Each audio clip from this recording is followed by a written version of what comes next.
You ever get those ridiculous social media scams where people pretend to be somebody you're friends with and tell you you can make a lot of money? I know I do. It's why I'm very excited to partner with today's sponsor, Aura. Aura is an easy-to-use app that essentially packages a bunch of services to stay safe online all in one. Aura protects you from scammers and hackers. They scan the web for all sorts of data leaks and alert you as soon as they find anything. Aura is like the offensive line for a quarterback, consistently offering you protection from suspicious and malicious activity. They have a VPN built in that keeps your browsing history and personal information safe and encrypted. They'll even alert you if someone's trying to open up a credit card or a loan in your name. Did I mention they protect all your devices from viruses, malware, spyware, and any other things so the bad guys can't break in? Aura can even manage what your kids do on their devices. You can set limits and restrict them from specific apps. They have a password manager as well, so you don't have to rely on an outdated Rolodex or that sticky note that's been on your desk forever. There are apps that do all of these things, but there isn't one that tackles everything the way Aura does, which is why I say Aura is a 5-man offensive line and you're the quarterback. So head on over to aura.com/JKB. You can find it in the description and start your free trial today. I seem to remember that time where the Rams were going to be remodeling.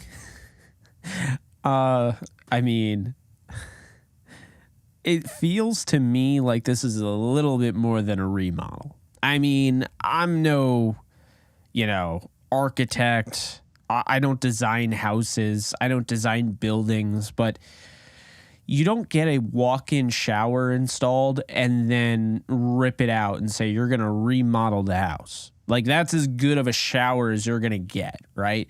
You don't turn like a basement into an entertainment center. You don't put like a bar in there, all sorts of, you got your drinks and you can be a bartender. You got your bar lights, you got your giant TV set up, you got your couches, your chairs, all of that. You don't, when you put that in, decide to take it out and say, this is a remodel, right? The granite countertop, the gas stove or whatever, right? The whatever. I don't know.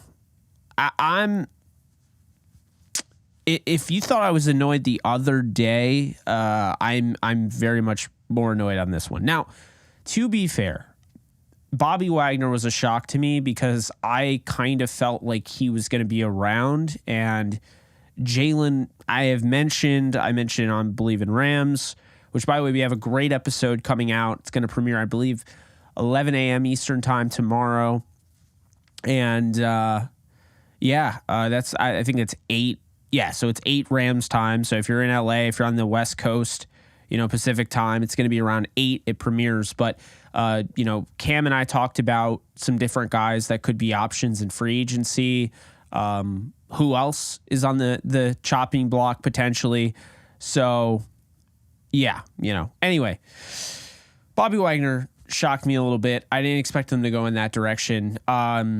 I mentioned on the Believe in Rams podcast that I wouldn't be surprised if they trade Jalen Ramsey. They're not cutting him. If they cut him, we're throwing hands. But they're not cutting him. No. It sounds to me like a trade. Leonard Floyd could be out the door. My question is, why bother keeping Aaron Donald? Why? If you're doing this, why are you keeping Aaron Donald? Why don't you just trade Aaron Donald? What is the point? Like, that's what I don't understand. Jalen Ramsey's 28 years old. Jalen Ramsey hasn't talked about retirement. Jalen Ramsey wants to be in LA. He loves Raheem Morris. I mean, why aren't you trading Aaron Donald? It doesn't make sense. Donald is 30, going to be 31, doesn't seem to really want to play much longer. He's already flirted with retirement. I can't. How many times do I have to repeat this? Like, Aaron Donald made more sense to trade, not Jalen Ramsey. The only reason you're keeping Aaron Donald is because you want him to retire a Ram.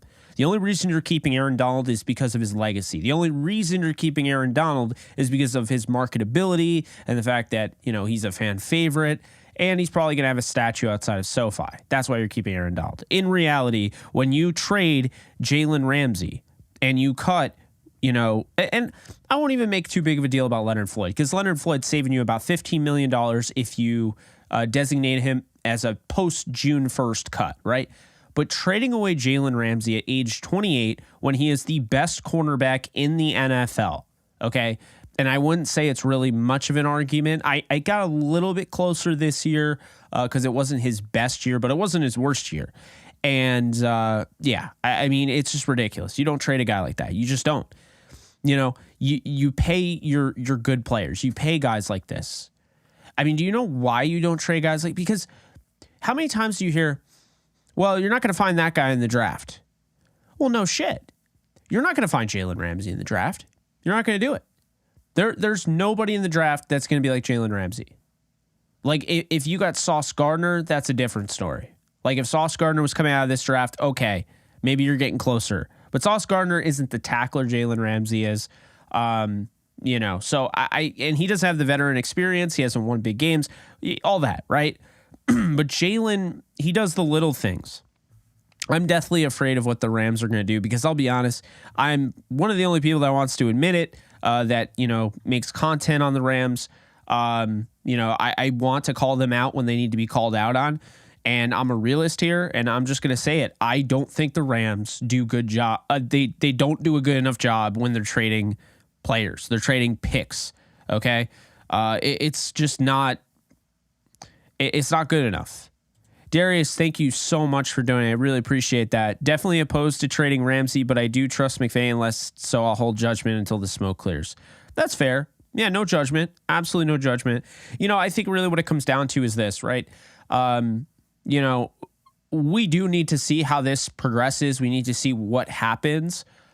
But the Ramsey thing doesn't make sense. Donald would sting, but Donald makes the most sense to trade away. I mean, trading away Ramsey, releasing Bobby, those are two guys that played all 17 games last year. Only 5 players on the team did that. And, I mean, now, who's going to be on this roster? Thank you so much for donating. Ramsey for Higgins. I mentioned that on Twitter. I think Ramsey for Higgins makes some sense. If the Rams are doing this to allocate back to the offense and build the offense back up, then yes, absolutely, T. Higgins makes sense. Why does T. Higgins make sense? Well, the Bengals, they don't sound like they're going to pay him. And before you say, well, the Rams would have to pay T. Higgins, that's a lot of money. Yeah, but T. Higgins would be moving forward a young, 24-year-old receiver. I mean, that's how you, 1, accomplish the idea of building up your offense, and 2, you go out and you get younger. And that's pretty much what's happening, right? So another one would be, people would mention Brian Burns. And I don't know why Carolina would trade away Burns, but if they were going to trade away Burns, I would certainly do it for Jalen Ramsey. If I was going to trade away Brian Burns, if I had to do it, it'd be for the best cornerback in the league. Guys, he's 28 years old. That's not old. He's got about 4 years left at his prime, right? Your prime, pretty much 32. After 32, you're out of your prime. You have J.C. Horn, as you're mentioning, although it's not they already have J.C. Horn. It's that you're putting J.C. Horn with Jalen Ramsey. That would be something else. Now you have Jeremy Chin. So you have Jeremy Chin, you have Jalen Ramsey, and you have J.C. Horn. You also have, Henderson, who you brought in, right? Henderson's a first-round pick, didn't work out with the Jags. I feel like that rarely happens up until Doug Peterson came into it. But think about that, right? So I mean, we'll see. I think there are a lot of teams that are going to be interested in Jalen Ramsey. I'm personally not trading Jalen Ramsey inside the NFC. I'm not doing it. But let me just say this to you guys, okay? To add some light to the other side of the tunnel. This means Sean McVay is staying. And it's not just a year, okay? He's staying for the long haul. I think Sean McVay's, by them coming out and doing this type of stuff, Sean McVay is staying for the next 10 years. I would be shocked if he didn't. I think he got the monkey off his back, and that, I think and you could say what you will, but was this method of team building sustainable? I mean, maybe, but a lot has to go right. So I don't think there's a big move coming. Because I see a lot of people, I know I mentioned T. Higgins makes sense. I'm not expecting them to do that. No, I think they're trading Jalen Ramsey for picks. Now, I would hope first rounder, second rounder, first and second, like, are part of that. I would hope they're looking for 2 firsts, you know. But I got to tell you, 5th round pick and Kenny Young for Marcus Peters. That wasn't a good trade. That was not a good pick. I mean, that was not a good trade at all.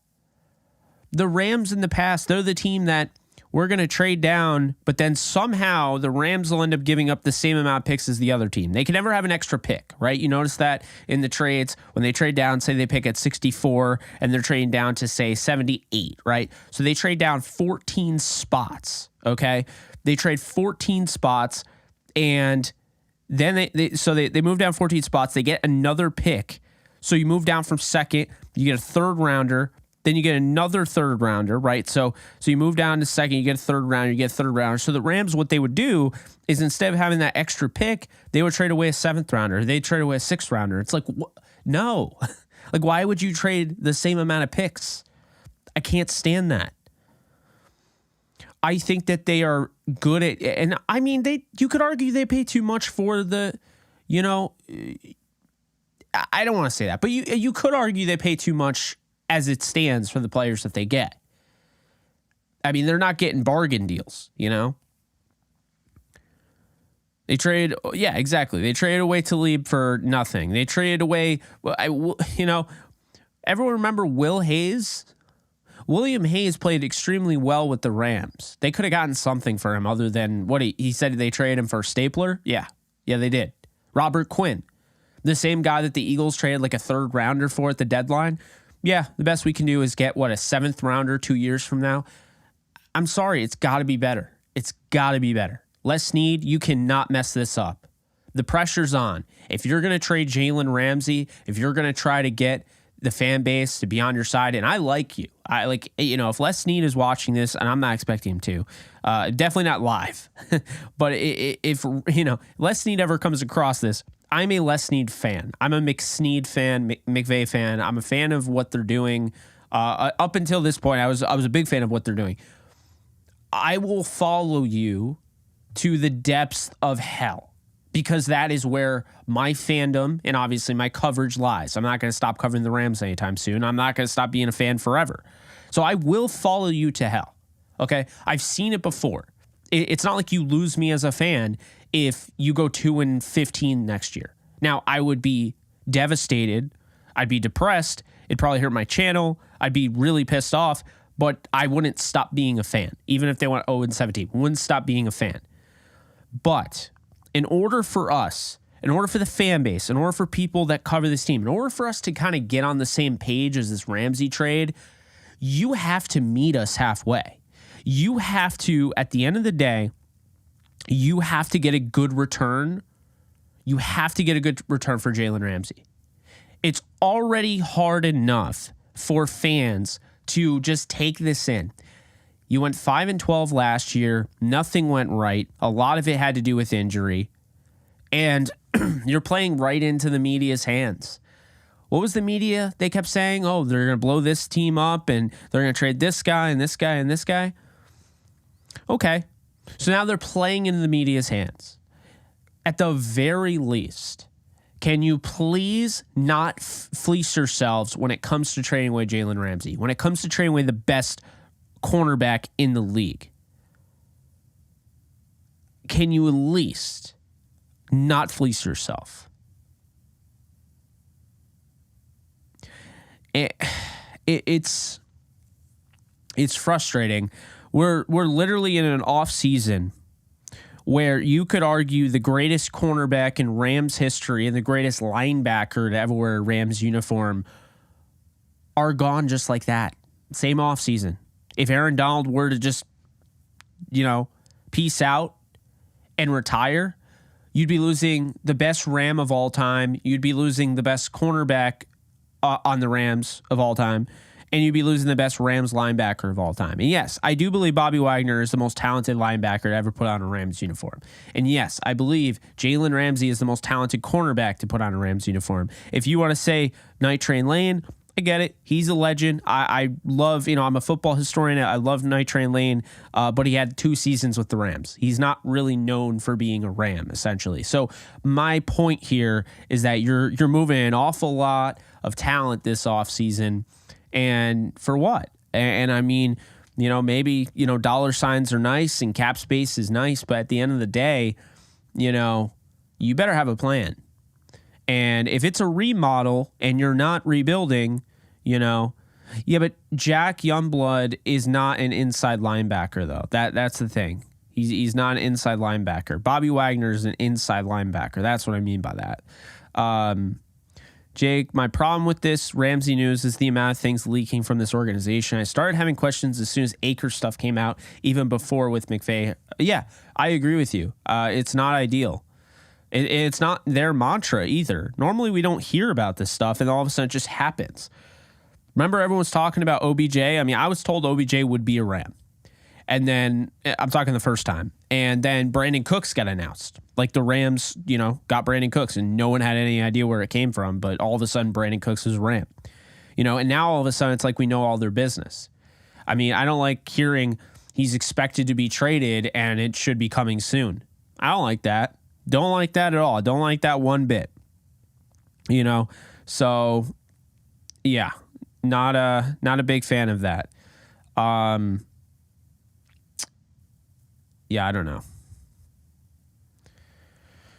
Yeah, I'm an inside linebacker. Yeah. I mean, there are linebackers out there that were great, don't get me wrong, but I think Bobby Wagner is the best Rams linebacker of all time. I really believe that. I think he was better than Hacksaw Reynolds. I do. I understand he only played 1 year, but Bobby Wagner was an all-pro second team.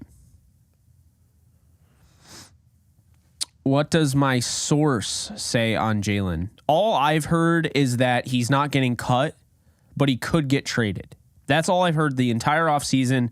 I've just been kind of echoing that because, I mean, you might be able to sell to the fan base, hey, we're trading Jalen because we want to build the offensive lineup and get younger on the offensive line and, help out our cap space. And I think the fan base will follow you into the flames of hell. When it comes to that, I think they'll follow you with that move, right? They'll continue to follow you. But I'm sorry. If you cut Jalen, which isn't happening, by the way, but this is why it's ridiculous. If you cut Jalen, you're not going to get any sympathy from fans. Look at we watched all these trades happen. Like, Denver got a first rounder for Bradley. Now they traded it for Sean Payton, which is funny. But they got a first rounder for Bradley Chubb and I believe a third rounder.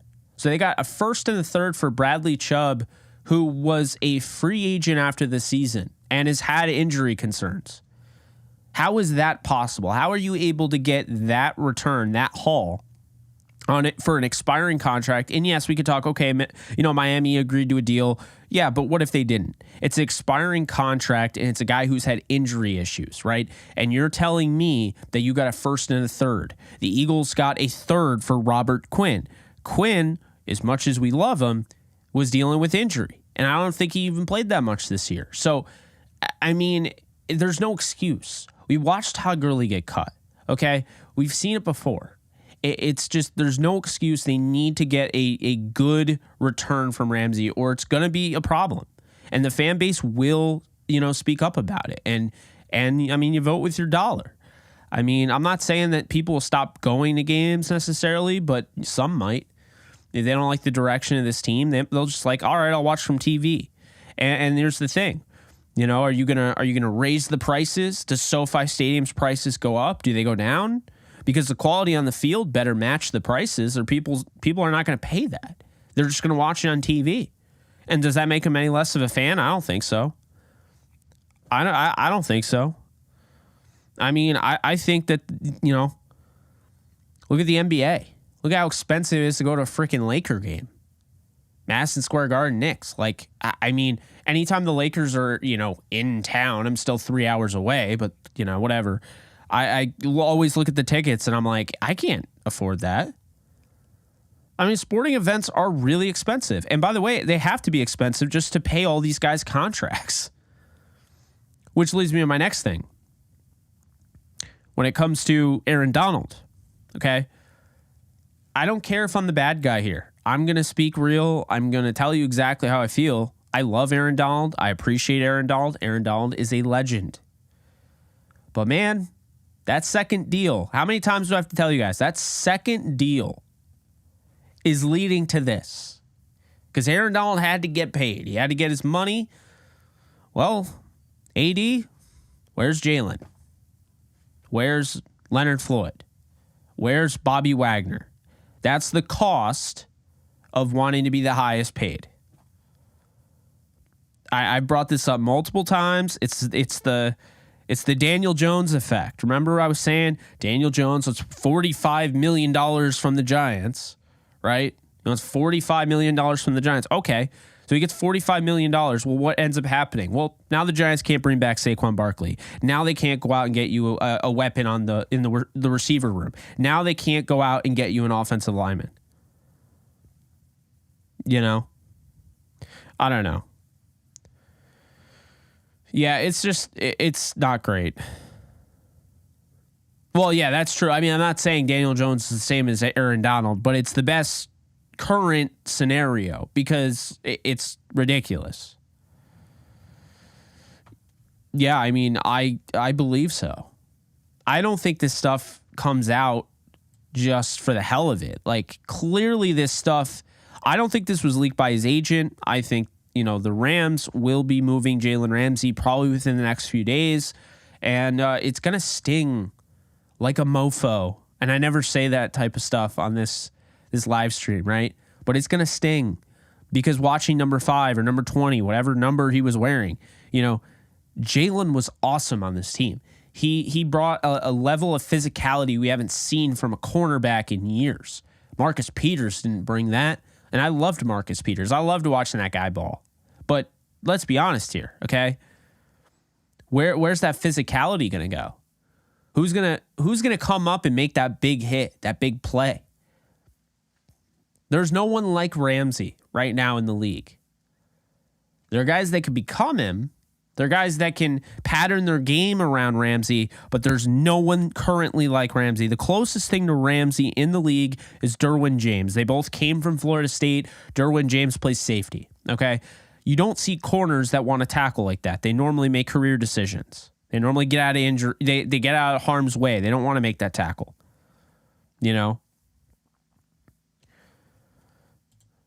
Yeah, and I've never liked that, but I'm not going to get too far into that because I don't want to come off as a hater of AD. I love AD, okay? Like, I was probably one of the first people, like, not one of the first, but, my father and I, that draft in 2014, we wanted Aaron Donald number 2. I saw, his tape. I saw the Senior Bowl, and there was all sorts of stuff like he's too small. He's not the stereotypical interior defensive lineman. He played in the ACC. What a stupid. I mean, of all the things, size mattered for scouts for years, still does.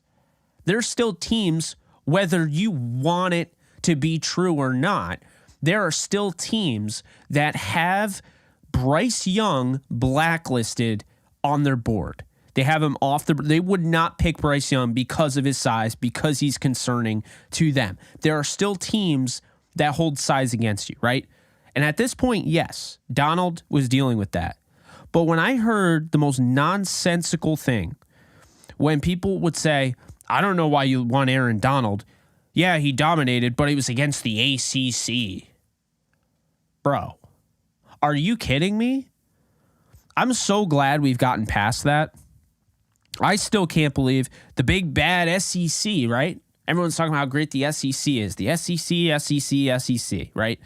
Well, that's where Greg Robinson came from. I went up against the best competition. Wouldn't you think he would translate more than Aaron Donald? Nope. It's not what happened. That's actually not what happened at all. To a degree, the Rams deserve credit for drafting Aaron Donald, but they got lucky because the Giants had a need in the interior defensive line. They let Linval Joseph go in free agency, and they didn't go after Donald. They drafted Odell Beckham Jr. And the Rams, yes, they deserve credit for drafting AD, but they don't deserve too much credit for drafting AD since they had 2 picks and they got one of them completely wrong. Picking Greg Robinson over Aaron Donald was absolutely stupid. And they got lucky that didn't blow up in their face. I mean that. Matthew, thank you so much for donating. I thought I answered this already, but I went on a tangent and I didn't. So I am now. So thank you. Please get at least 1 first rounder and second for Ramsey. I trust these people running this team are way smarter than me, but I do have a great deal of common sense. Crazy stuff here. I'm with you. I would need a first and a second. Really, I would need 2 firsts for me to trade him. But if it's not me, this better be a first and a second. Okay, you need to be able to get back picking on day 1, trade down, because I'm not even going to make a pick on day 1 necessarily. If I don't have the right guy there, I'm okay with trading down and just, bringing the picks in. That's what's going to get you back. Because when you can get all these guys on rookie deals, that's what's going to balance out your cap. The Rams and really the NFL, the way it's, created based on the caps, and everything the way it is. Now that the rookie wage scale is figured out and it's a lot easier to handle, and I bring this up a lot, but you guys know my thoughts. The Sam Bradford contract, that was the last contract on that rookie wage scale before the CBA kind of came in and changed everything. Keep in mind, Bradford was the last rich. We're talking I'm not saying millionaires all over the NFL are rich, but Bradford got a rich deal. Okay, he was the last one. So being number 1 overall, he got paid a lot. Now you don't get paid as much. It's still a good deal, but you don't get paid as much because the rookie wage scale, it lowered it because these rookies used to get paid out the wazoo and it didn't help teams. It didn't help you. So actually it made more sense to do F them picks back in that day. It's funny that F them picks didn't really start until the rookie wage scale, right? Because think about that. Bradford's contract actually hurt the Rams. It didn't help them. And what's the point of drafting? The point of drafting is you get these guys on rookie deals. You can develop these guys. And essentially, when you have these guys on rookie deals and you're developing them and they're turning in, Pro Bowl talents, well, guess what? Now you have these guys on very manageable contracts. And once they have to get paid, you make that decision. But until they have to get paid, they work very well with a cap. And you have a lot of them and it works out. But the problem is the Rams don't have a lot of them because they have done the F them picks. They don't have that 5th-year option, so they haven't been able to have that, flexibility. They haven't picked a lot in the second round. That's the big issue. So if you do, you do trade Jalen Ramsey away, you better be picking day 1. You better get a pick there. And you can make the pick. I'm not saying don't, but I do think trading down makes a lot of sense. I think trading down makes a lot of sense at 36. I think trading down makes a lot of sense even if you're in the first round. Because I think that you can build these picks together. All of a sudden you go from 8 picks to 12 picks, and 4 or 5 of those 12 picks you're picking in the top 100. Your draft is probably going to be pretty darn good. And so that's the thing there. That's the big thing. I can't stress it enough. I'm really, that hit me in the feels. Totally know what you mean. I got really excited, when they picked Jalen Ramsey. I was like, all right, they picked up Jalen Ramsey. I was really excited about that. I think he's gone. I think they probably had a conversation with him and, told him he's probably on the way out. I mean, if you're going to trade Jalen Ramsey, then yes, Leonard Floyd is not going to be safe. If you're going to trade Jalen Ramsey away, there's a chance Tyler Higbee's not safe. If you're going to trade Jalen Ramsey away, I don't think anybody's safe. I mean, realistically, the only one who's safe is Cooper Kupp and probably Matthew Stafford. That's the only 2 that are safe. You're not going to trade guys that are rookie deal friendly. You're not going to trade, people say trade Cam Akers. Do you realize how dumb that would be? Like, why would you trade Cam Akers? I see it all the time on Twitter. The same people that, dogged on me for being critical of Cam Akers are saying, we should trade Cam Akers. Why should we trade Cam Akers? Explain that to me. Cam Akers is on a rookie deal, okay? He is very manageable. And Jordan Rodriguez reported since during that season where he was injured, he had those 3 games so he could establish that pension credit in the NFL when the Rams brought him on. He didn't play in those, but he had those games, so he established that credit. He now becomes a restricted free agent instead of an unrestricted free agent after this upcoming season. So in 2024, he will be a restricted free agent, more likely to obtain, and that's the thing there. I'm not getting rid of Cam Akers. He's on a rookie deal. I'm not getting rid of Kyron Williams. He's on a rookie deal. Van Jefferson, rookie deal. Like, you don't get rid of those guys. The guys you get rid of are guys like Brian Allen. The guys you get rid of are guys like Noteboom. The guys you get rid of are guys like Allen Robinson. It doesn't make any sort of sense to trade, those type of guys away. So, I mean, that's the thing. So anyway, back to what we were talking about. Jake, can you see them trading Ramsey away and flipping those picks for another player like a Tunsil or expiring contract for a pass rusher like Chase Young? I could. It's actually funny. I was talking about this with Blaine today. Before I brought up Higgins, we were talking about Houston. And does Houston make sense for Jalen Ramsey? Because they have assets. Like, they have a lot of picks that they can give up and trade to the Rams. They have, a young, exciting, defensive-minded head coach in D'Amico Ryans. I mean, I think it could be a fit for Ramsey. It's almost kind of like a clean slate. And then he gets to play his former team twice a year, so that's always cool. But, I think that might make some sense. Keeping him out of the NFC, I think, is very important. Another one that I think makes a lot of sense is the Jets. If you're able to sign Derek Carr, you're able to just pay Derek Carr, you don't trade your picks for Aaron Rodgers, and right now that's what it sounds like it might end up being. It sounds to me like Aaron Rodgers, like everyone's talking about him going back to the Packers, right? So here's the thing. If you don't trade him, if the Jets don't trade for Aaron Rodgers, then they're going to have those picks.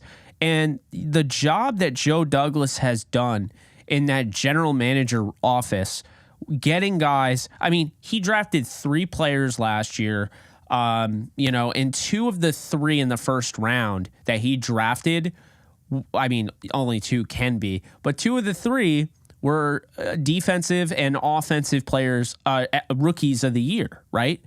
So here's the thing, is that when you look at the Jets, I think you have a chance to bring in Ramsey, bolster that defense, put him alongside DJ Reed, and then you're talking about putting him, of course, with Sauce Gardner. So now you have Reed, Sauce Gardner, and Jalen Ramsey.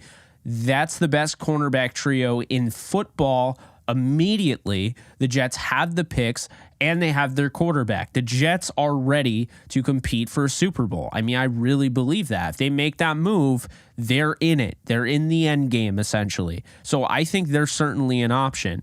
There's some other teams as well. The Bills could be an option. That would be certainly interesting. I know people have mentioned Stephon Diggs. I think that'd be a fair trade, Stephon Diggs for Jalen Ramsey, but I think the Rams want to get Jalen Ramsey's contract off their books, get picks, and just move on. Like, I don't think they're necessarily trying to package Jalen Ramsey to go out and get another player. That's not what I believe, but we'll see. All I know is this better not be a fleece job, because I will be insufferable on here. If they get fleeced, man, I will be so mad. Jets trade package for Jalen Ramsey. All right, let's look at it. So the Jets draft picks, and I'm going to bring them up because, quite honestly, I forget the Rams draft picks. I just know we don't have a fourth rounder until the compensatory section because of the Darius Williams compensatory picks. Okay, so the Jets have all their picks except for their 7th rounder. That's what we're looking at right now. They have the 13th overall pick in the first round. So, yeah, I'd say the Jets trade the 13th overall pick and the 43rd overall pick for Jalen Ramsey. There you go. The Rams get a first and a second. I want to get 2 firsts if I'm the Rams, but, if push came to shove, a first and a second, the Jets, he goes to the AFC. The Jets have a chance, I think it makes sense. He has a chance to go and compete. Jalen stays in a big market. I don't know. I think the Jets make a lot of sense. I really should be an AFC team. That's my thing. Like the Lions, they're only interesting because of their 2 firsts, and I don't even think they're probably not gonna trade it, but I mean they probably should. If they're gonna get Ramsey, like I wouldn't take the 21st. I'd probably want the 6th pick, so getting the pick back. But I'll be honest, I don't want to trade him in the NFC. And the Rams, I've seen like Lions fans, and again, I know some of you are in here. Love you guys. You guys are great. But, I've seen Lions fans on Twitter. Some of them have been like, the Rams owe us. The Rams don't owe you anything, okay? Let me just be honest here. The Rams don't owe the Lions a damn thing.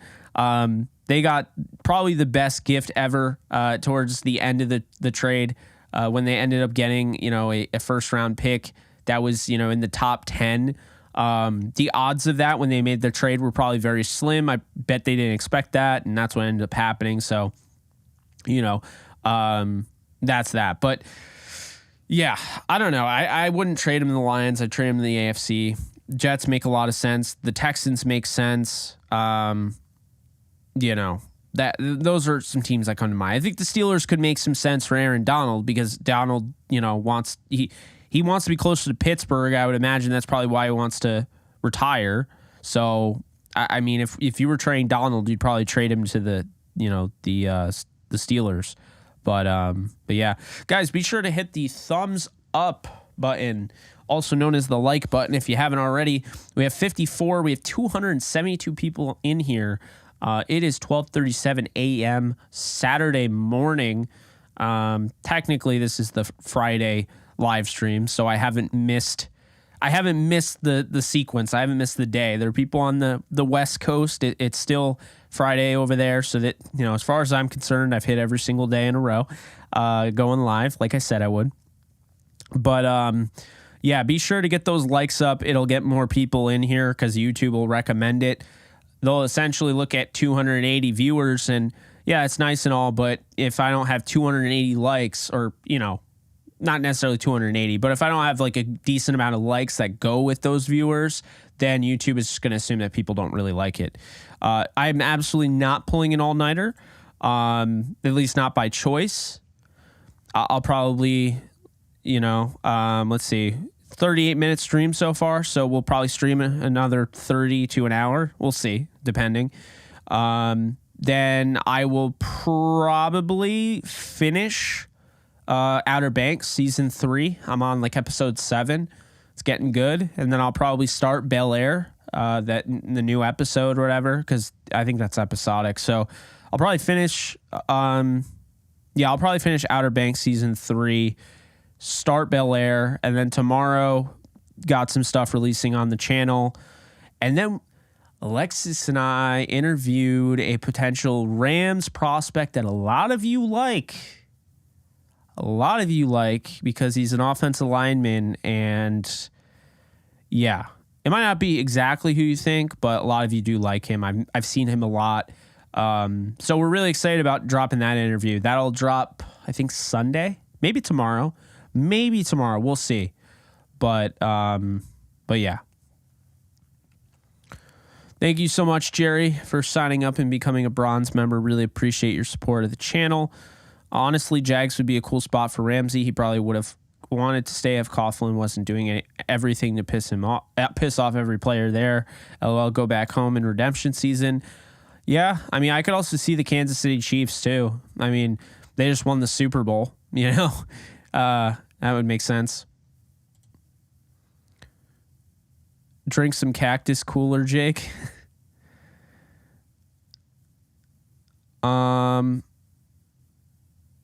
Let's see. Yeah, absolutely. I really appreciate that. Thank you for the kind words. What do you mean by cactus cooler? I'm out of it, so don't mind me. But yeah. Jake, how you liking the new OBX season going to start soon? I'm really digging it. It's definitely it's a little different from the other two, but I'm really digging it. Yeah. Highly recommend it. Get in that. You know, you'll have fun watching it for sure. What was I gonna say? Something no one talks about, man. This team has no swagger. Vaughn and OBJ brought that. Yeah, I mean, to an extent, that makes sense. I hear you. Cactus cooler is nectar from the gods, basically. Okay. What was the Greek gods? They when they bled, it was ichor, right? That was the blood, the gold blood. It's called ichor.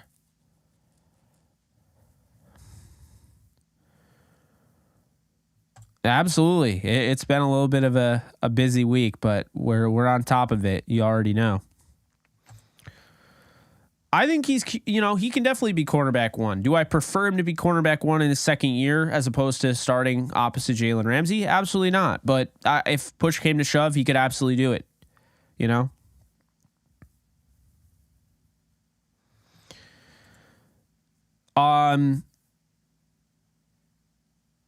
Was that what was it? Oh, you mean my I forget what it's called. Oh, studio. Yeah.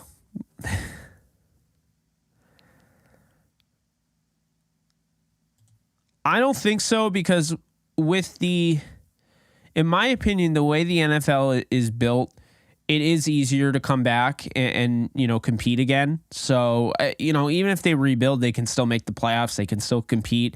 That's the way the NFL works. When you're rebuilding as a basketball team in the NBA, way harder, right? When you're rebuilding in baseball, it's hard, right? So rebuilding in football, I think it's easier to come back from that, I do believe. Because here's the thing, football, what separates you from wins? Probably 3 to 4 plays every game on average. 3 to 4 plays dictate games. I mean, you can get lucky. And, you get in the playoffs, you get lucky, you win during a rebuild season. Who knows? You win a Super Bowl during a season that's supposed to be a rebuilding season. It's happened before, I'm sure. Yeah, I have a song that I did with my buddy back in school. We had to make a jingle for a product in I think it was sports marketing. No, it wasn't sport. It was business administration. I don't remember what it's called. I think it was just marketing. Entrepreneur. I think it was American Entrepreneur. That's what it was. So my American Entrepreneur class, me and my buddy had to make a jingle of a product, and we did Baja Blast, and we used it. It wasn't meant to be like our own thing.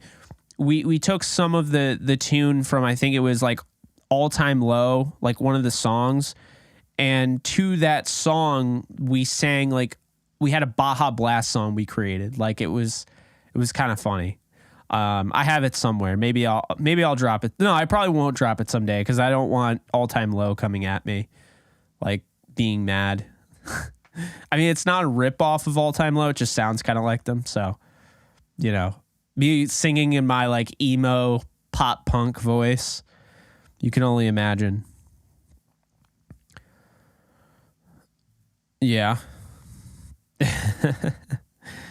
Oh boy. I mean, yeah, I'm assuming it's a rebuild. I don't buy the remodel. I think that's just it's PR. It's window dressing. Just tell us what's actually happening. My God. I don't know, man. I would agree. I do think I would call it a rebuild.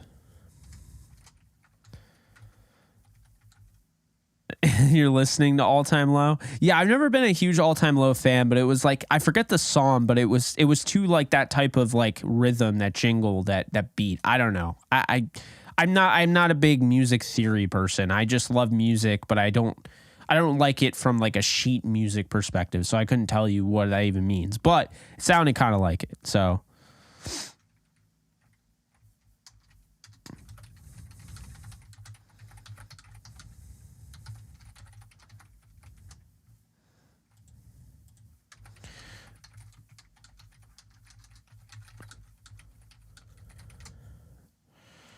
all right, the usual, posting a a reminder poll. Oh yeah, our jingle would absolutely kick Burger King Whopper Song's ass, like no doubt about it. Facts. Yeah. I mean, yeah, we're going to remodel this home, and then you just take a giant wrecking ball to it. Like, oh yeah, sick. Remodeled.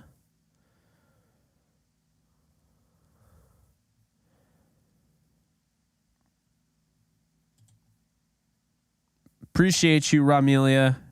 Yeah, I mean, I'm not out on this team for sure. Don't get me wrong. I'm not like sold this team's going to be bad. I still think they win 10, 11 games. That could change, but as of right now, I'm not. I'm annoyed. I'm more annoyed than I am worried. Like somehow, some way, I feel like they'll figure it out and it'll work out however it does. And it might be a little exciting too, to almost see a different team. But I would at the same time like a more consistent, knowing the faces of a team, staying consistent, having sustained success. I don't know.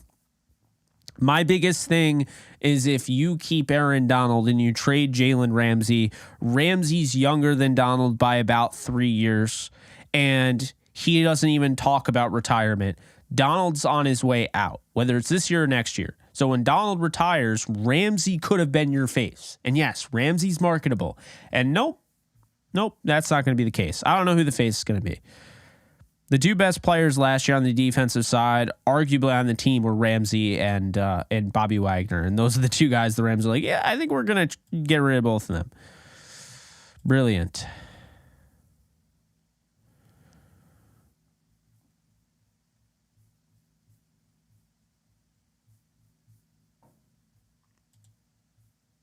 Yeah. I don't think they need to go all out for offensive line.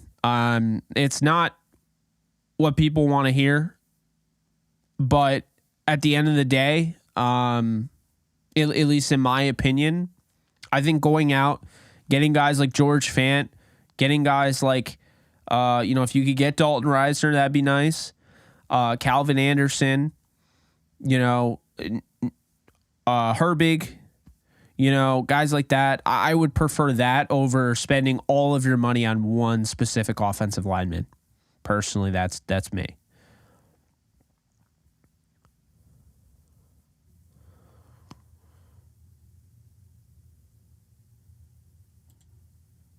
He should be cheap. He's coming off 2 serious concussions. So, I mean, we'll see how that works.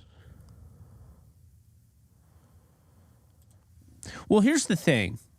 Before Aaron Donald decided, like when he decided to come back, don't you think the Rams told him, like, this is what we're going to do? And that's partially why I don't know if I buy this as a full-on rebuild, but I don't know if I buy this as a remodel either. Because why would Donald want to come back to this? Why would he not ask for a trade? Why would he not retire? You see what I'm saying? He wouldn't just come back for the money, and he certainly wouldn't just come back just for the hell of it. He has to have been informed on a path that they're taking. Now, it may lead more towards building up the offensive side, but there's a path here. There has to be a plan here. I don't know. That's the thing. Like, I keep going back and forth and kind of wrestling with my mind because, on one hand, I'm like, this is annoying. This is clearly a rebuild, not a remodel, yada, yada, yada. But at the same time, I'm like, wait, we don't know. It's February 25th. Free agency doesn't start until the second week of March. We don't know. We don't know what this is going to lead to. They might just be repurposing their assets. They might go out and go crazy with the offense. They might sign big name guys. They might still do F them picks. I don't think so, but we don't know. We have no idea. None. We don't even know if they're going to trade Jalen. I mean, in all honesty, it seems very likely now with all those reports out, but we don't know for sure. It's not like it's happened. It's not like there's a trade out there that we've already seen. We haven't seen a framework. We haven't seen negotiations, things like that. So we just don't know, right? There's a lot that we're going to learn, but there's a lot that we don't know.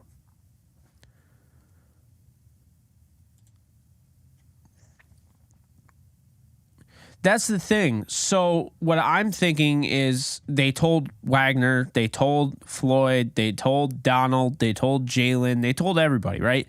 That they, thought were core enough pieces to tell. And the vibe I'm getting is, so Bobby Wagner left. I think Bobby Wagner joined the team 1 year.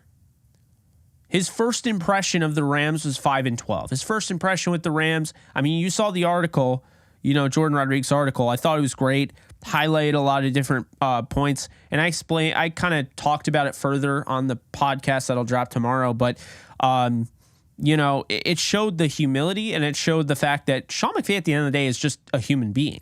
Like, I think it highlighted the importance of mental health and basically, self-care. And, people will say, not people. I'm not saying you guys, but there'll always be people out there that will, knock mental health. They'll knock self-care and just say, oh, well, that's just, softy, or that's just being a soft person, or, spineless and whatnot.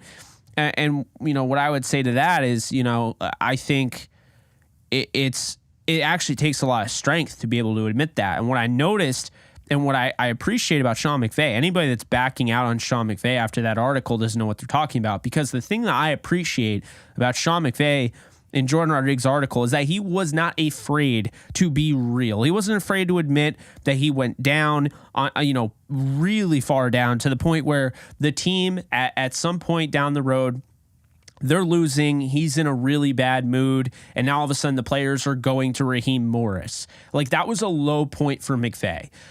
He came out and said, look, essentially in the article, like, he can raise you up. He has this aura when you're around him and things are going well. He can lift you up, but he can also drag you down. And that's what I thought was very real about that article. But the reason I say that is because a lot of the article kind of shows Bobby Wagner was a big part of that. And now, do you think Bobby Wagner was doing that with Pete Carroll?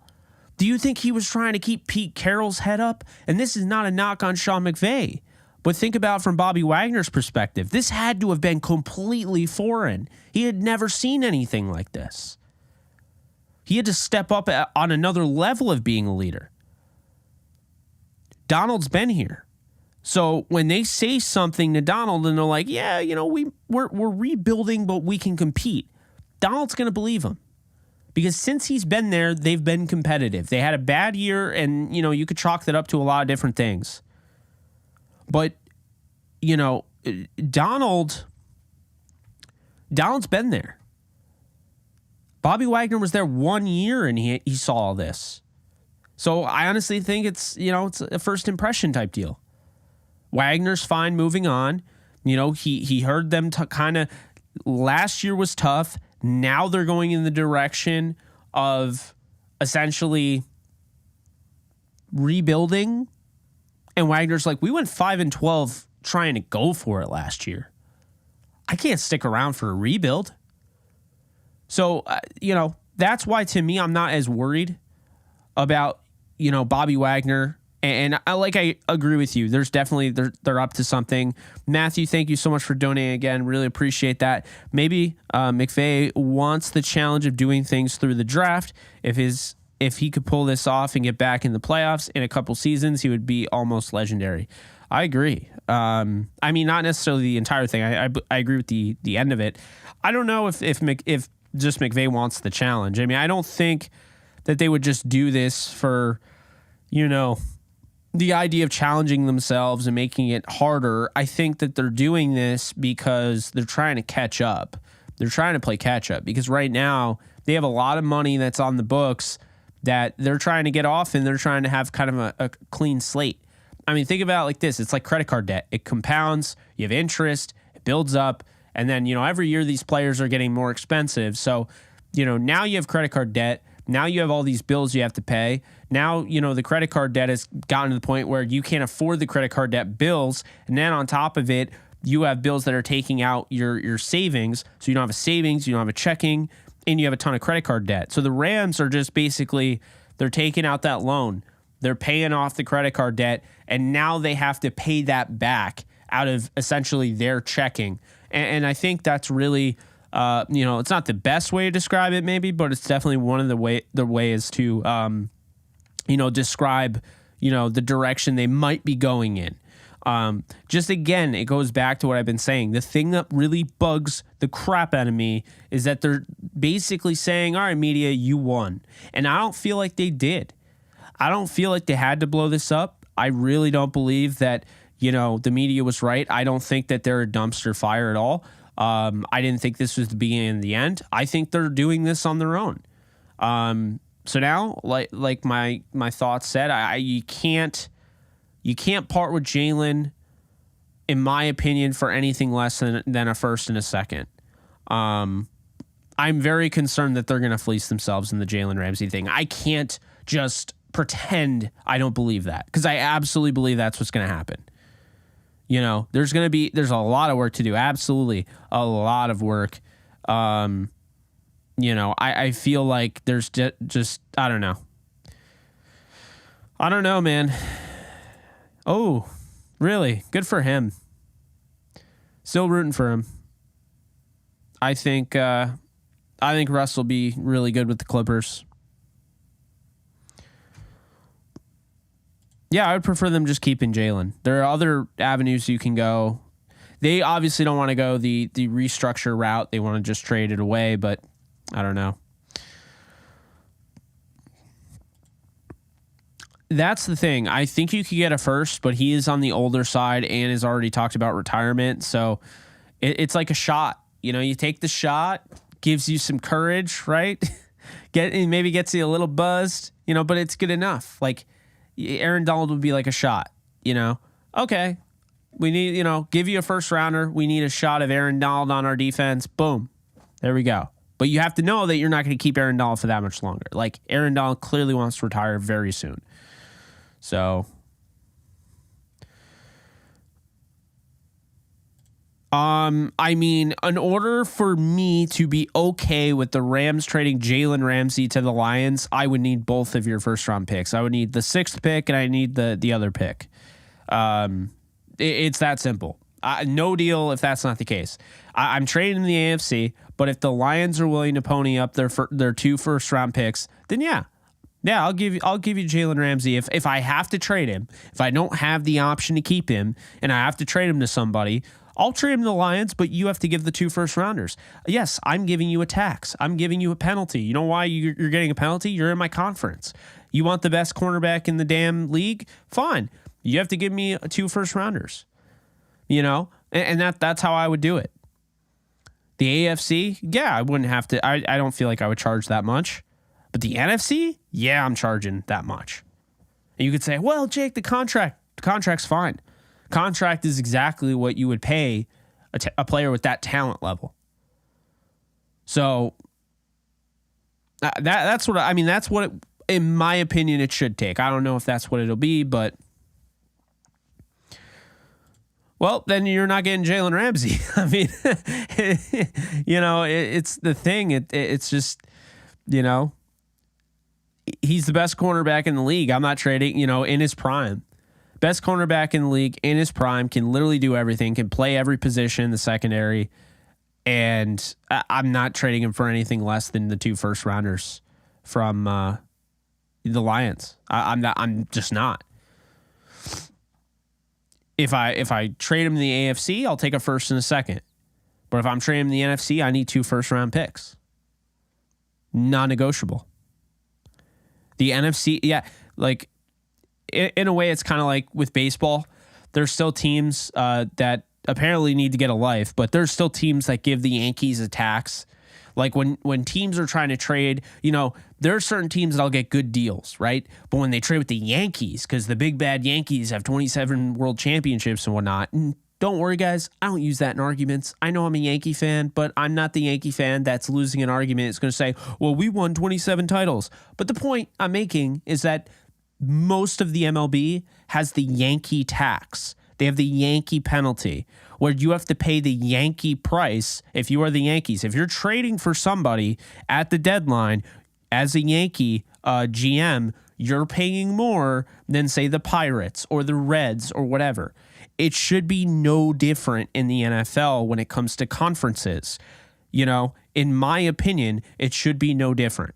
If you are trading the inside the conference, I should be able to be charging you more than I'm charging the AFC teams because I have to play you in all likelihood, you know, to go to the Super Bowl. I have to play you to get to the NFC title game or whatever. I don't have to play the AFC teams unless I'm in the Super Bowl or unless they're that one division that I play every 4 years. So if I'm only playing a team every 4 years, obviously now they've added the other, you know, the 17th game. But if I'm playing you every 4 years, yeah, I have no issue trading my player to you. But I'm not trading a guy that I believe is very good and a guy that I'd like to keep if things were different. I'm not trading him the 49ers. I'm not trading him inside the division. I'm definitely not trading him inside the division, but I'm also not trading him in the conference unless, like, the division's off limits.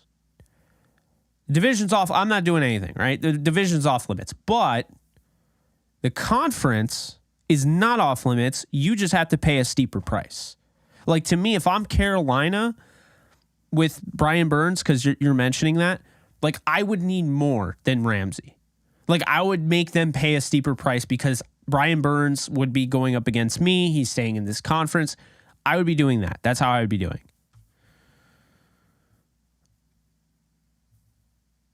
Oh, I thought Westbrook won the game. I don't know. That's crazy. Is there any chance at all that Sabonis has 10 assists, at least 10 assists? Is there any chance? Because I did a prize picks thing on that.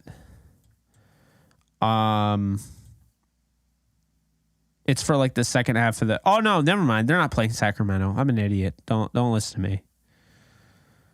Do not listen to me. Okay. Sabonis did have 10 assists. He had a triple double tonight. Damn, he's really good.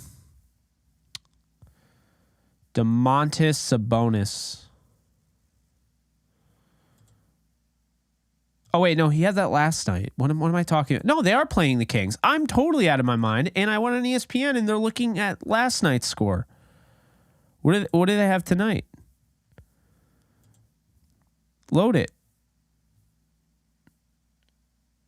Oh, my God, he doesn't have 10 assists tonight. Damn it. He had 10 assists the night before.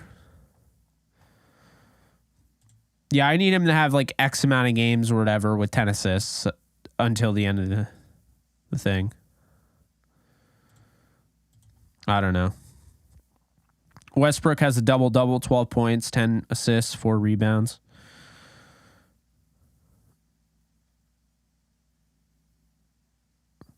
I don't like either of the teams, by the way. I don't like the Kings. I don't like the Clippers, but I'm rooting for Russ to do well. I just don't want the Clippers to win necessarily.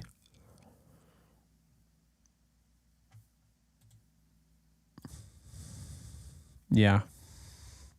It's 1:04. We've been streaming for over an hour. Starting to get a little tired. It's hard to leave over 200 people. I hate doing that. But, you know, I'll be back online. I'll be doing a live stream. We'll have content today, so I'm excited about it. Some good stuff.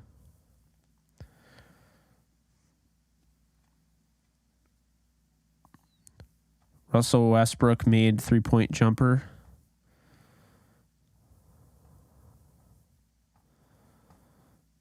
Huh. 160 to 156. Like there was there no defense just played in this game at all? Nope. It's not that there's no defense. It's that this is insane. The Clippers are shooting 62.8% from the floor, and Sacramento is shooting 61.1%. That's insane. I mean, like Kawhi Leonard's 15 of 18, Paul George's 9 of 17, Westbrook 6 of 12, Powell's 5 of 12. Then you have on King's side, you got Fox is 15 of 20. Malik Monk has 33 points. Oh my God. Wow. Fox is 38, but I mean, it's De'Aaron Fox, so it's not entirely a shock.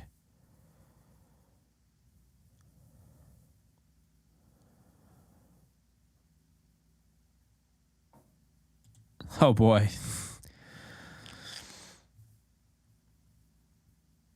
F that sleep. Oh, I'm not going to. It's just, more so when I'm sitting down. I get tired sitting in a chair. When I'm able to like kind of lay down, I don't sleep very well at all. It's weird, but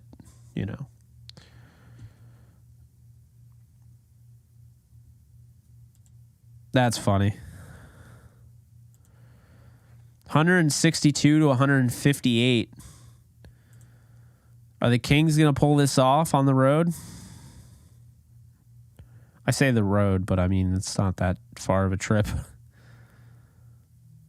Kawhi is 42. Paul George has 32. Batum has 19.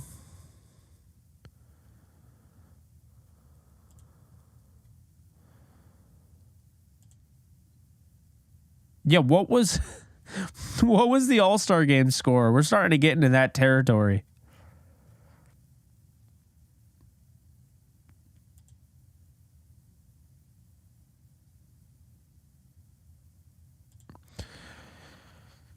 Your guess is as good as mine.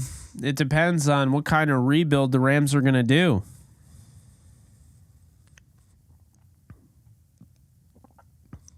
If the Rams are going for a full-on rebuild, then they're probably going to draft a quarterback.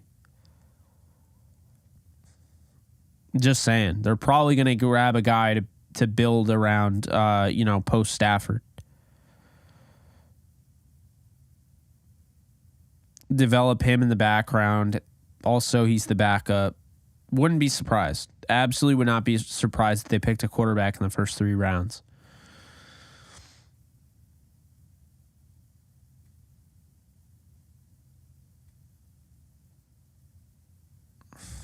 Well, Caleb Williams isn't exactly he's not exactly available in this draft. It would be next year, but I see what you're saying. I don't either. I like Jaron Hall. That'd be fun. Oh, yeah. Anthony Richardson would be my preferred option. I think he has the highest ceiling. He's my QB2 behind Bryce Young, but I think he has a higher ceiling than Bryce Young, so it's more likely that Bryce Young will be better, but yeah, I think Anthony Richardson, if he pans out, he's going to be the best quarterback in the league other than Patrick Mahomes. Like, he's going to be a step below Patrick Mahomes, but he'll be one of the best quarterbacks in the NFL if he pans out because he's got all the traits, all the tools. He's not as raw as people think. Like, if he's coached up correctly, if he works out, then it's going to be amazing. And can you believe this? 135 to go. 162 to 162. And my friends, we have a chance at a double overtime with the potential of this score matching the All-Star game score or getting close to it. At the moment, only like the quarterbacks and running backs I could really even think of. I think kind of an underrated, hidden gem. I mean, I don't know if it's fair to call him a hidden gem, but like I don't feel like Israel Abanikanda is getting enough talk from Pittsburgh because everyone's talking about Charbonnet. Tajay Spears, he was getting talked about post Senior Bowl. He had a really good Senior Bowl, and he deserves it. I mean, the guy is a top 3 running back in this draft, in my opinion. But, I wouldn't say he's necessarily completely flown under the radar. Abanikanda, I am not hearing enough about. I think him out of Pittsburgh, and I think at quarterback, honestly, at quarterback, I'd probably say Jaren Hall. Yeah, I'd probably say Jake Haener or Jaren Hall. I'd probably say Jaren Hall because Jake Haener won the outstanding player for the Senior Bowl game. But, oh my God, Batum, why would you shoot a 3? Why would you shoot the 3, Monk? What are you doing? Batum turned the ball over with like 20-something left. I have the game cast on while I'm looking at you guys.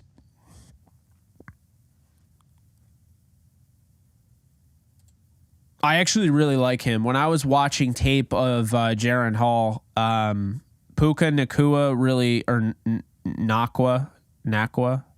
Nakwa really stood out to me on film. Getting his feet in bounds, had the wherewithal, always knows where he is in accordance to the field and the sideline. And, he goes up, he attacks the football.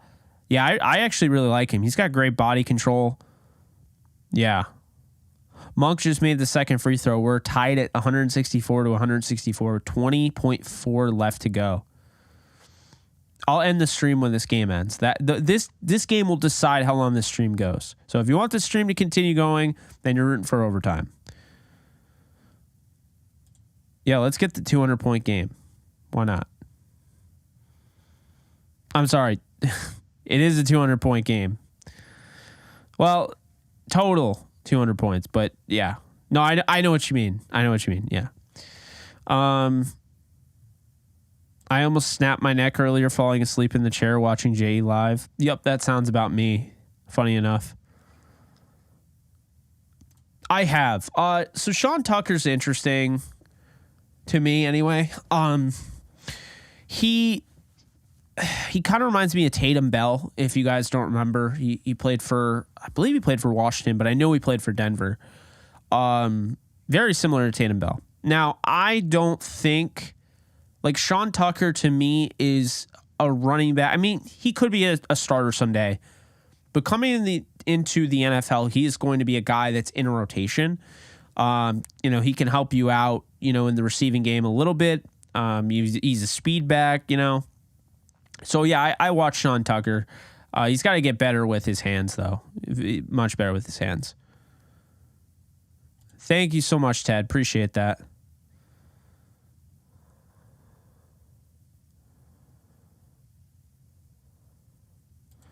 To a degree, I do. I actually do believe that. I think they'd consider at the very least. You got to do your due diligence. I have been using the Stream Deck. It's actually right here. See? Boom. And I've been getting better with it. I've had it for years, guys, so it's not like anything new.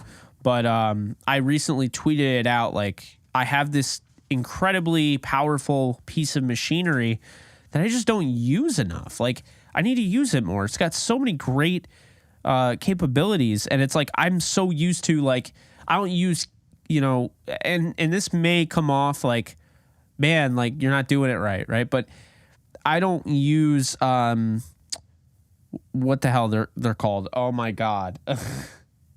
Hotkeys. I don't use hotkeys. I do everything by hand. I do everything with the mouse, and so this is essentially hotkey central, and I need to get used to doing it and speeding up and making my productivity better. Okay, it looks like we're going to overtime number 2 because Kawhi Leonard missed the tip in. That's what it says. I'm not watching the game, so if anybody's watching it, sorry. I'm just going by this game cast. And so, yeah, we'll continue playing. We'll see how long we'll continue, doing this thing. This is the stream that will end as soon as the Clippers and the Kings game ends. They're right now, for those of you who are joining, they are tied 164-164, entering overtime number 2. Incredible game. Depending on the type of person you are. If you're a defensive-minded NBA fan, you probably don't like that type of game. But alas, we are still live because of that.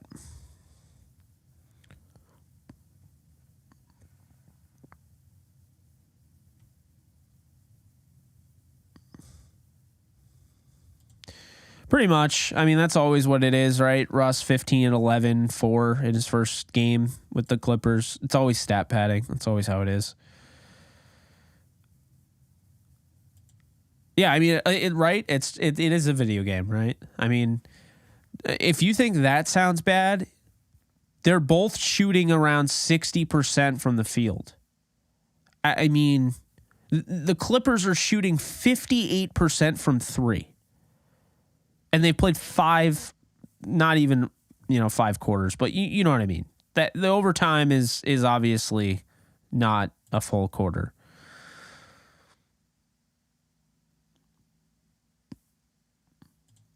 Yeah, but it's not just Ramsey. We're talking Ramsey and Floyd, and you already got rid of Bobby Wagner. I think it's definitely fair to say they could be blowing this thing up.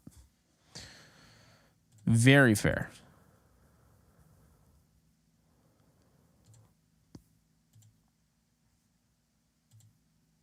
How tired do I look, guys? Do I look tired? I feel tired, but I don't know.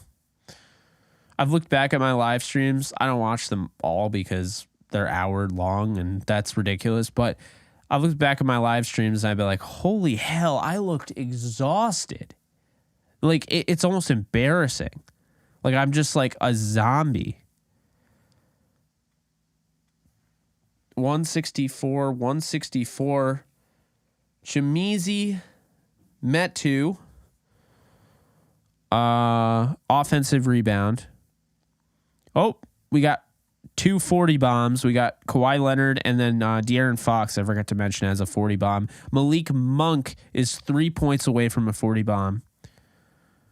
And I think Paul George, who's not in right now, because God forbid, you got to give him some rest. He's 6 points away from a 40 bomb. We could have 4 guys with 40 points in this game. That's nuts. No one can make a shot now. Everyone's missing. Russ with the rebound. Russ makes the shot. So now it's 166, 164. Russ has 17. This game is nuts. Monk just drilled a 3. So now it's 167 to 166. Monk has a 40 bomb. Oh my God. He's 5 of 10 from 3. Oh, Jesus. That's insane. This game is ridiculous. Absolutely ridiculous. Like, what even is this?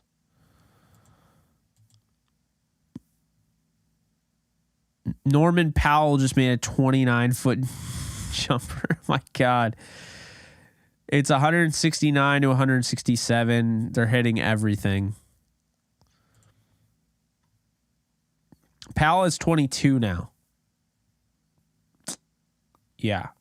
Monk is going off, man. Monk is nuclear right now. I was going to say at the highest scoring game, I just looked it up. Highest scoring game in NBA history was 186, 184 between the Pistons and Nuggets in 1983. Monk is just going straight up nuclear. He's got 42 points. Like, are you kidding me right now? If you had to model our team based off the Chiefs or the Eagles, who would you think we're closer to, and who would you rather us be closer to? Oh, make no mistake about it. The Rams are way closer, in my opinion, to the Philadelphia Eagles. But I think they're starting to model themselves closer to the Chiefs because I don't think they're showing they care as much about. They're honestly showing that they care about as much about the defense as the Chiefs do. So I don't know. Russell Westbrook with a steal after having Trey Lyle steal one from him. Okay. Kawhi Leonard with the make there. Are we rooting for a record-breaking game? Like, is that what we're doing? Scoring record breaker?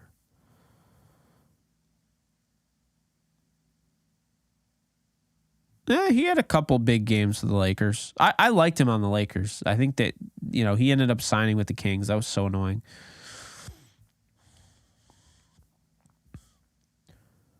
$171 to $169. Oh, Plumlee with the dunk. Westbrook with the assist. Westbrook has 14 assists. Kawhi with the block on Fox. Oh, no. The Clippers are starting to run away with it.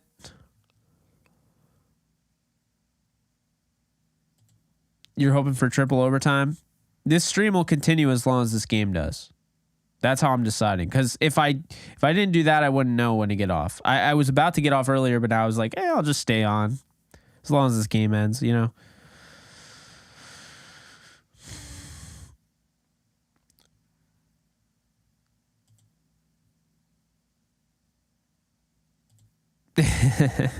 Oh, you're not going to get it. This game's over. The Clippers are going to win. 173 to 169. Malik Monk just committed a foul. Powell just hit a shot, a free throw shot. So there you go. 174 to 169. Yeah, it's not looking good. Not looking good. I think they should move on from Rap personally. If they're getting rid of these guys, then I don't think they need to pay Rap any money. There's next to no chance of that happening, in my opinion. So 175 to 169. Is Malik Monk gonna shoot a three and nail it, make it a 3-point game? I could totally see that.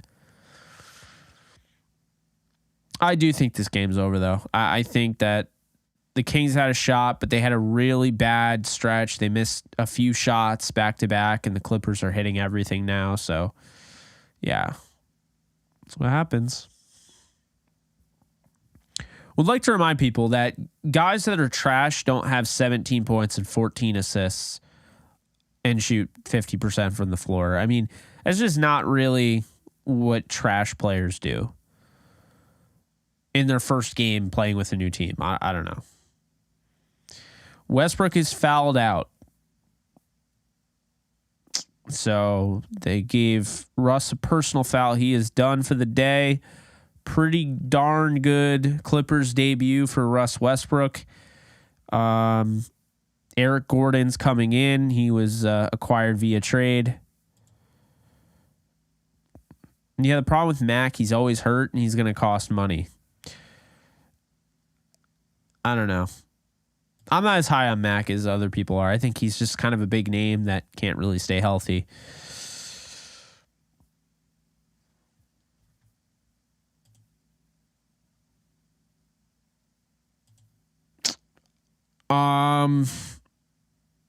Highsmith would be cool. Eric Gordon personal foul, so he comes in, he gets hit with a foul, his fourth of the day. Barnes is going to shoot two. He hits one. 175, 170. Got about 146 left to go in this game. I don't know. Good question. I mean, I don't know if Baker is going to have an opportunity to start anywhere. That's the problem.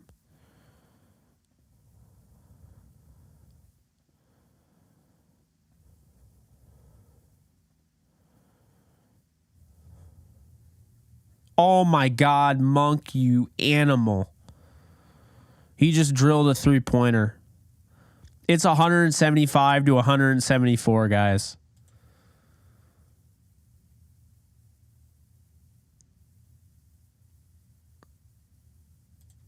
My God. Malik Monk has 45.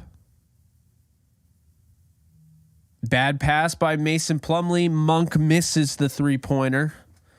58 seconds left to go. Kawhi Leonard with the rebound.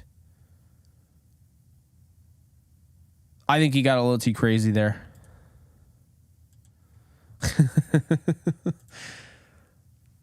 Oh my God, Mason Plumlee, lost ball, turnover, De'Aaron Fox.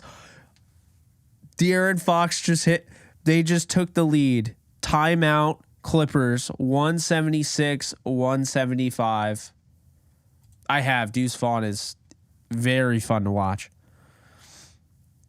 176, 175.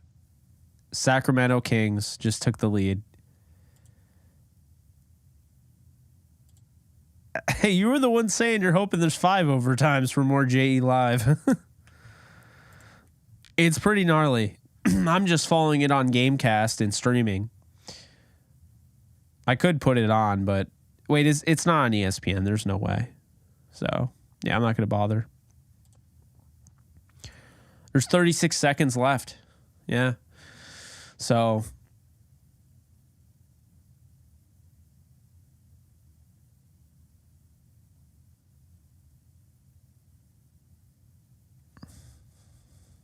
Clippers make a 3, then a Kings 2-pointer. Yeah, exactly. This is a full timeout, so this is going to take forever. Very interesting, though. Like, this game, man, bizarre. Oh, my God. Be sure to hit the thumbs up, aka the like button if you haven't already. Also, be sure to subscribe if you haven't already.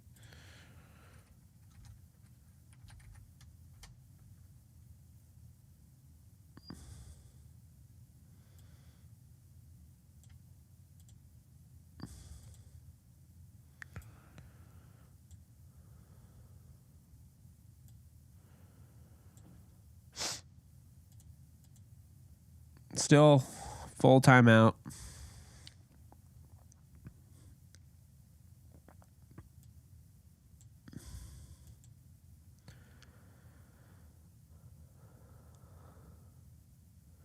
They did.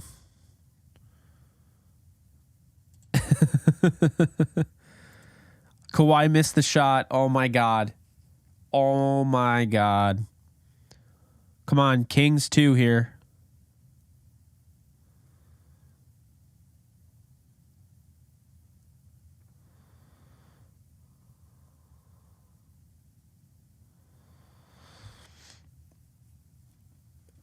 Fox missed the shot.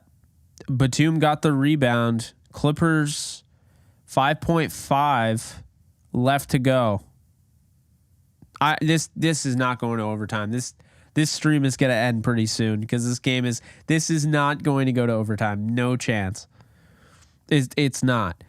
I don't think it's possible because I don't think the Clippers can get a shot off quick enough to make it say, and especially it has to be a 3-pointer because it can't go to overtime if they hit a 2-pointer, and then it's 177 to 176. So it'd have to be a 3-pointer, and then the Kings have to go the full court and have a 2-pointer. With 5.5 left to go, there's just not enough time. Like this game is done.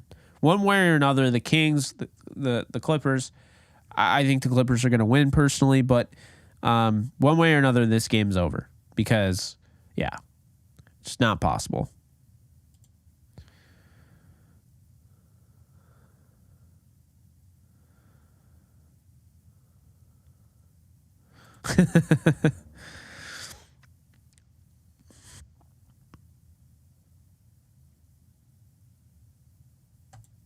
Starting DBs, I mean, you'd be looking at Jacoby Durant, Darion Kendrick, and Robert Rochelle. So yeah, obviously you gotta do some work there. Batum misses the 3. Game over. Kings win. And that, my friends, is the end of this stream. So appreciate you guys following along. 176 to 175. What a gnarly game. Clippers lost, so that's cool. Cool for me. Russ played well. Clippers lost. We're all good. But be sure to like, subscribe, comment. Helps out the channel. I'll be back later today because it is 1:29 a.m. So it's Saturday over here in New York. So I'll be back later. We'll have content throughout the day and whatnot. So yeah, see you guys soon. Later, folks. Love y'all. Peace. You ever get those ridiculous social media scams where people pretend to be somebody you're friends with and tell you can make a lot of money? I know I do. It's why I'm very excited to partner with today's sponsor, Aura. Aura is an easy-to-use app that essentially packages a bunch of services to stay safe online all in one. Aura protects you from scammers and hackers. They scan the web for all sorts of data leaks and alert you as soon as they find anything. Aura is like the offensive line for a quarterback, consistently offering you protection from suspicious and malicious activity. They have a VPN built in that keeps your browsing history and personal information safe and encrypted. They'll even alert you if someone's trying to open up a credit card or a loan in your name. Did I mention they protect all your devices from viruses, malware, spyware, and any other things so the bad guys can't break in? Aura can even manage what your kids do on their devices. You can set limits and restrict them from specific apps. They have a password manager as well, so you don't have to rely on an outdated Rolodex or that sticky note that's been on your desk forever. There are apps that do all of these things, but there isn't one that tackles everything the way Aura does, which is why I say Aura is a 5-man offensive line and you're the quarterback. So head on over to aura.com/JKB. You can find it in the description and start your free trial today.